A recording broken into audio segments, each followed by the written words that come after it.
Sabi ng DOJ, walang opisyal na hiling ang Indonesia kaugnay sa napapabalita roon na prisoner swap o palit ulo para kay Alice Go. Sa ngayon daw, ang hinihintay ng kagawaran ay maiakyat na sa korte ang kasong qualified human trafficking na walang piyansa. Narito po ang aking report. Sa Senado unang naungkat ang mga kwestiyon sa pagkakakilanlan ni dismissed Bamban Mayor Alice Go habang sinisiyasat ang kanyang pagkakaugnay sa niraid na pogo sa Bamban Tarlac na umuupa sa Baofu Land kung saan naging incorporator si Alice Go. Pero ang iginigit ni Go, ibinenta na niya dati ang kanyang share sa Baofu. Hindi po ako konektado, hindi po ako operator, hindi po ako protector o cutler po ng pogo. Wala po akong kinalaman sa kanilang operation at sa kahit anong gawain sa loob at labas po ng pogo. Kalaunan sa mga hearing, nauwi ang mga tanong sa kung sino ba talaga si Alice Go. At lumabas sa pagsisiyasat ng NBI at COMELEC sa fingerprint ni Go. Pareho ang kanilang fingerprint sa isang Go Huaping na Chinese citizen. Ako ay po isang Filipino. Lumaki din po ako na alam ko po ako ay isang Filipino po. Ayon sa DOJ, anumang araw isasalang sa korte ang kasong qualified human trafficking laban kay Go.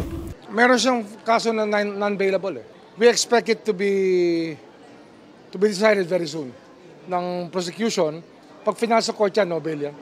Hindi nag-aalala si Justice Secretary Jesus Crispin Remulla sa posibilidad na muling tatakas si Go dahil oras na may maisang pangkaso sa korte, sabay na ring lalabas ang hold departure order laban sa mga akusado. Sabi rin ng DOJ, wala pa silang natatanggap na opisyal na request kaugnay sa Australian fugitive na si Gregor Johan Haas. Si Haas ang puganteng ayon sa news agency sa Indonesia ay hinihingi umunong kapalit para kay Alice Go. Mayo nang maaresto sa Bogo, Cebu, si Haas na konektado umano sa Sinaloa Drug Cartel ng Mexico at nasa likod raw ng pagpasok ng malaking bulto ng droga sa Indonesia. Nasa BI detention facility sa Taguig si Haas. I cannot make any statements on that because the talks have only just started this morning and I think it's only about to start. So I don't have any information to disclose. So far, wala pa kami information na ganyan. Wala ho kaming contact with anybody about the prisoner swap. Nabalitaan ho namin through Indonesian media actually. Ang prisoner swap po, yan po ay trabaho ng DFA. Kung meron pong request ang Indonesian government, sa DFA po padadaanin yan.